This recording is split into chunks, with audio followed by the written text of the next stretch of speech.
जोहार नमस्कार दोस्तों, स्वागत है आप सभी का एक और न्यू वीडियो में। और अगर इंस्टाग्राम में नाचने और वहाँ के रील्स देखने से फुर्सत मिल गया है तो ये भी जान लो कि वो कौन थे जिन्होंने हमें आज़ादी दिलाने के लिए जवानी में ही अपनी जान की कुर्बानी दे दी और फांसी पे चढ़ गए। और ये भी जान लो कि भरी जवानी में हमें आज़ाद, हमारे देश को आज़ाद देखने के लिए अपनी जान दे दी, अब फांसी पर हंसते हंसते चढ़ गए। और हाँ, और ये भी जान लो कि 28 सितंबर क्यों इतना महत्वपूर्ण है। जी हाँ मेरे साथियों, इसीलिए महत्वपूर्ण है क्योंकि इसी दिन उस महान वीर का जन्म हुआ था जिन्होंने कहा था, इनकलाब जिंदाबाद।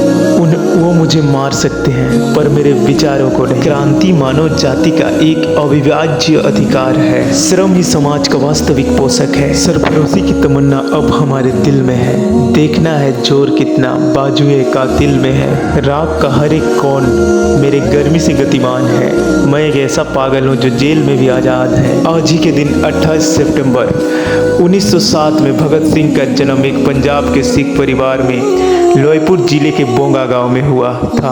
भगत सिंह की माता का नाम विद्यावती और उसके पिता का नाम किशन सिंह था। भगत सिंह ने अपनी प्रारंभिक शिक्षा जो कि बोंगा गांव के स्कूल से ही किया, फिर उसके बाद लाहौर के दयानंद एंग्लो वैदिक स्कूल में दाखिला लिया। 1923 में उन्होंने लाहौर नेशनल कॉलेज में दाखिला लिया, जिसकी स्थापना 2 साल पहले महात्मा गांधी के असहयोग आंदोलन के जवाब में लाला लाजपत राय ने की थी, जिसमें भारतीय छात्रों को ब्रिटिश सरकार द्वारा अनुदानित स्कूल और कॉलेजों से दूर रहने का आग्रह किया गया था। भगत सिंह कॉलेज के टाइम से ही एक क्रांतिकारी विचारधारा के व्यक्ति थे। पुलिस युवकों पर भगत सिंह के प्रभाव से चिंतित थी और मई 1927 में इस बहाने से गिरफ्तार कर लिया कि वे 1926 में हुए बम विस्फोट में शामिल थे। फिर उसके बाद 5 सप्ताह बाद उन्हें 60,000 रुपया देकर जमानत पर रिहा कर दिया गया। 1928 के समय में ब्रिटिश सरकार ने भारतीय राजनीतिक पर कंट्रोल करने के लिए एक नया कमीशन बनाया जिसको साइमन कमीशन कहा गया। और ये जो साइमन कमीशन लागू होते ही जगह जगह पर इसका विरोध होने लगा।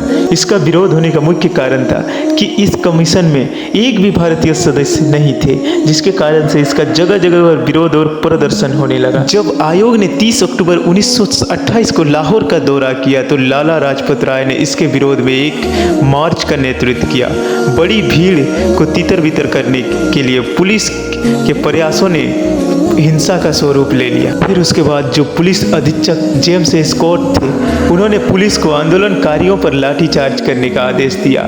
लाला लाजपत राय पर व्यक्तिगत रूप से हमला किया गया, जिसके कारण से वो घायल हो गए और 17 नवंबर 1928 को दिल का दौरा पड़ने के कारण उसकी मृत्यु हो गई। जब यूनाइटेड किंगडम के संसद में इस बात को उठाया गया तो ब्रिटिश सरकार ने लाला लाजपत राय की मृत्यु की जिम्मेदारी लेने से इनकार कर दी। उस समय भगत सिंह HSRA के प्रमुख सदस्य। HSRA ने रॉय के मौत का बदला लेने का कसम खाई। सिंह ने सिकराम राजगुरु, सुखदेव थापर और चंद्रशेखर आजाद जैसे क्रांतिकारियों के साथ मिलकर स्कॉट को मारने की साजिश रची। हालांकि गलत पहचान के एक मामले में साजिशकर्ताओं ने 17 दिसंबर 1928 को लाहौर में जिला पुलिस मुख्यालय से बाहर निकलते समय सहायक पुलिस अधीक्षक जॉन पी सॉन्डर्स को गोली मार दी। एक दिन भगत सिंह को जब चन्नैयन सिंह हेड कांस्टेबल थे, वो पकड़ने के लिए जब उसका पीछा कर रहे थे तो उसे भी भगत सिंह ने गोली मार दिया। फिर वहाँ से वो साइकिल से निकल गए। वहाँ पर पुलिस ने बहुत जाँच की, फिर CID जाँच भी बैठाया, फिर भी भगत सिंह को पकड़ नहीं पाए। इन सारी हत्याओं के बाद भगत सिंह को एक बात तो समझ में आ चुकी थी कि ये लड़ाई हथियारों से नहीं बल्कि विचारों से जीता जा सकता है, क्योंकि वो किसी को मार देते तो उसके जगह पर कोई दूसरा आ जाता था। इसीलिए भगत सिंह ने 8 अप्रैल 1929 को बटुकेश्वर दत्त के साथ मिलकर असेंबली में बम फेंका। यह बम किसी को मारने के लिए नहीं था। उस वक्त देश के अखबारों ने विदेशी हुकूमत अपनी नज़र बनाए रखी थी। कोई भी क्रांतिकारियों का संदेश लोगों तक नहीं पहुंच पाता था। इसीलिए भगत सिंह ने अपने विचारों को रखने के लिए खुद को गिरफ्तार करवाया। उसे देश के लिए जान देने के लिए थोड़ी सी भी चिंता नहीं थी। भगत सिंह को गिरफ्तार करके ब्रिटिश हुकूमत काफ़ी खुश हो गई, क्योंकि जिस लड़के ने पूरे नाक में दम करके रखा था, जिसे पकड़ना तो दूर छूना भी मुश्किल था, उसको उन्होंने पकड़ लिया था। क्योंकि पहले ब्रिटिश हुकूमत को कोई कोई भी ऐसा हुकूमत नहीं था जो इसे हरा सके, क्योंकि कहा जाता था ना कि ब्रिटिश हुकूमत अगर बल से हार गए तो वो अपने दिमाग से भी जीत जाते थे। इसीलिए उसे हराना पहले मुश्किल था, पर एक 21-22 साल का नौजवान पूरे ब्रिटिश हुकूमत को हिला के रखा था।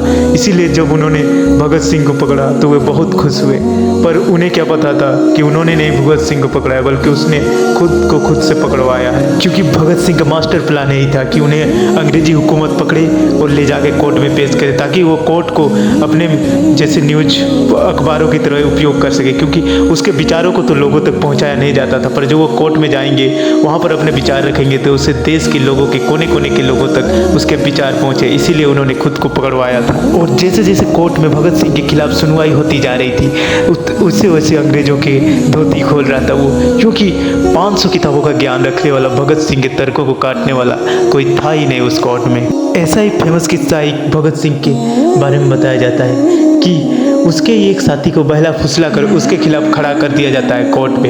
तभी भगत सिंह कहते हैं कि ये तो मेरा साथी हो ही नहीं सकता, क्योंकि इसे तो बम बनाना ही नहीं आता है। पर उसके साथी ने बम बनाने की सारी एक एक विधि बता दी, और वहाँ के जो बैठे प्रेस मीडिया वाले अखबार वालों ने सारी विधि अपने अखबार में छाप दिया। और उसके बाद भगत सिंह और उसके साथी मुस्कुराने लगे, जिसमें से अंग्रेजी अफसर को हैरानी हुई। वो पूछा मुस्कुरा क्यों रहे हो, क्योंकि अब भगत सिंह को पता था, क्योंकि पहले तो सबको बम बनाना ही नहीं आता था, पर अब देश के कोने कोने के अखबारों में छपा हुआ देखकर उसके हर एक क्रांतिकारी को साथी को बम बनाना आ जाएगा।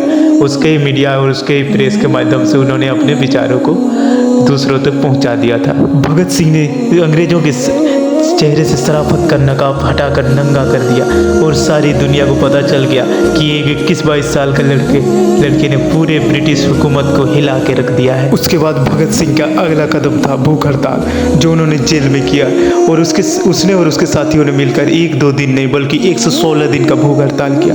इस दौरान अंग्रेजों ने उसे खाना खिलाने के लिए बहुत सारे हथकंडे अपनाए, कोड़ों से मारा, पीटा, पानी बंद किया, बर्फ के सिल्लियों में लिटाया, फिर जबरदस्ती ट्यूब की तरह मुंह में खाना डाले गए। फिर भी उन्होंने अपना हड़ताल नहीं तोड़ा और 116 दिन का भूख हड़ताल किया। तो दोस्तों, एक दिन की भूख इंसान को चोरी करने के लिए मजबूर कर देती है, और 20 दिन की भूख तो इंसान को कत्ल भी करवा सकती है। लेकिन हमारे वीर सपूतों ने 116 दिन भूख हड़ताल किया।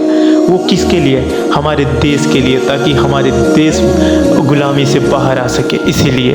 पर उसके बाद भी हमारे वीर सपूतों का हौसला चरम सीमा पर था, वो झुकने वाले नहीं थे। अंत में ब्रिटिश सरकार को ही झुकना पड़ा, और भगत सिंह के सारे टर्म्स और कंडीशन उसे मानने पड़े। और उसी वक्त भगत सिंह ने जेल से नारा दिया पूर्ण स्वराज का, और यह नारा पूरे देश के कोने कोने में गूंजने लगा, और हर जगह से लोग पूर्ण स्वराज की मांग करने लगे ब्रिटिश सरकार से। अब ब्रिटिश सरकार को समझ में आ चुका था कि उन्होंने शेर को पिंजरे में नहीं बल्कि शेर खुद चल के पिंजरे में कैद होने आया है। अब सरकार को पता चल चुका था कि ये जुर्म से डरने वाला नहीं है, तो उसे मौत से डराने की साजिश की जाने लगी।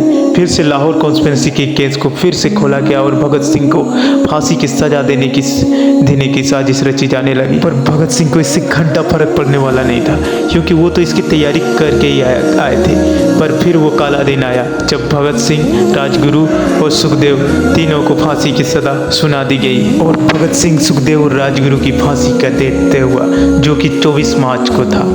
पर इसमें अंग्रेज खुशियां मना रहे थे, पर उसकी खुशियों को फीका तब पड़ा जब भगत सिंह, राजगुरु और सुखदेव खुद अपनी फांसी का जश्न मना रहे थे। अंग्रेजों के लिए ये तीनों उसके गले के ऐसी अटकी हुई हड्डी बने हुए थे, ना कि अंदर घुस रहे थे ना ही बाहर निकल रहे थे। उनके नाक में दम करके रखा था। जेल के बाहर रहते किया ही था, लेकिन जेल के अंदर रहते भी उन्होंने अंग्रेजों को चैन की नींद नहीं सोने दी। जब भगत सिंह का फांसी का डेट तय हुआ तो पूरे देश एकजुट होकर ये मांग कर रहे थे कि उन्हें फांसी ना दिया जाए, और साथ ही भगत सिंह भी यही मांग कर रहे थे कि उन्हें फांसी ना दिया जाए और उन्हें गोली मार दिया जाए, क्योंकि एक क्रांतिकारी फांसी की फंदे से नहीं बंदूक की गोली से शहीद होना चाहता था। क्योंकि अब ब्रिटिश सरकार को समझ में आ चुका था कि भगत सिंह ने उसके गर्दन दबोच लिए है। जैसे जैसे फांसी का दिन सामने आते जा रहा था, लोगों का विरोध और आक्रामकता बढ़ते जा रहे थे। इसीलिए सरकार का अब नाक में दम हो चुका था, और जल्दी से जल्दी भगत सिंह को फांसी देकर उसका किस्सा खत्म करना चाहते थे। फिर कुछ दिन बाद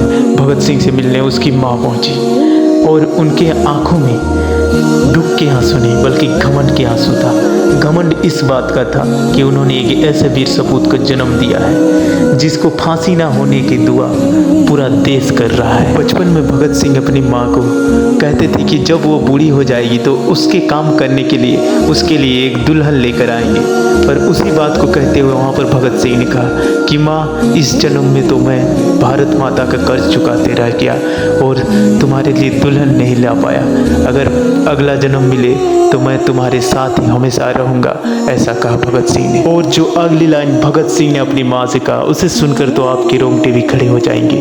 उन्होंने कहा कि मेरी लाश को लेने तुम मत आना, कुलवीर को भेज देना, क्योंकि अगर तुम आओगी तो रोओगी और लोग कहेंगे देखो भगत सिंह की माँ रो रही थी और मैं ये नहीं चाहता। और इतना सा कहकर भगत सिंह अपने सेल में चले गए। पर पूरे देश के लोगों का गुस्सा अंग्रेजी हुकूमत के खिलाफ बरस रहा था और अंग्रेजी हुकूमत को ये संभल लेना संभल रहा था। और इसी का कारण बना कि भगत सिंह को तय तिथि से पहले फांसी देने का फैसला सुनाया गया।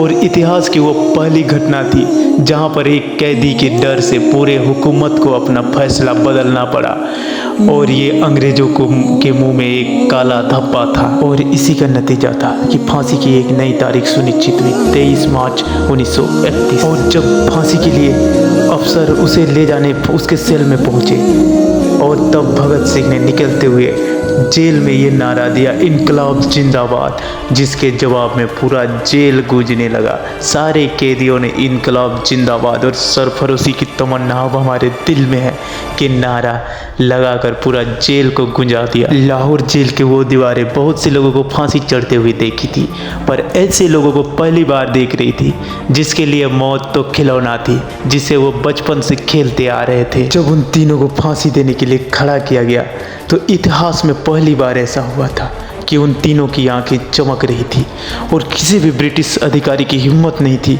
कि उनकी आंखों से आंखें मिला सके। उन तीनों को अपनी आखिरी ख्वाहिश के बारे में पूछा गया तो भगत सिंह ने कहा कि उन तीनों का हाथ खोल दिया जाए और उसे एक दूसरे से गले मिलने दिया जाए। उनके मन में बस एक ही दुख था कि वो भारत माता की और ज़्यादा सेवा नहीं कर पाए। जिस उम्र में लोग अपने प्रेमिका या पत्नी के माथे चूमते हैं, उस उम्र ने सुखदेव, राजगुरु और भगत सिंह ने फांसी के फंदे को चूम लिया।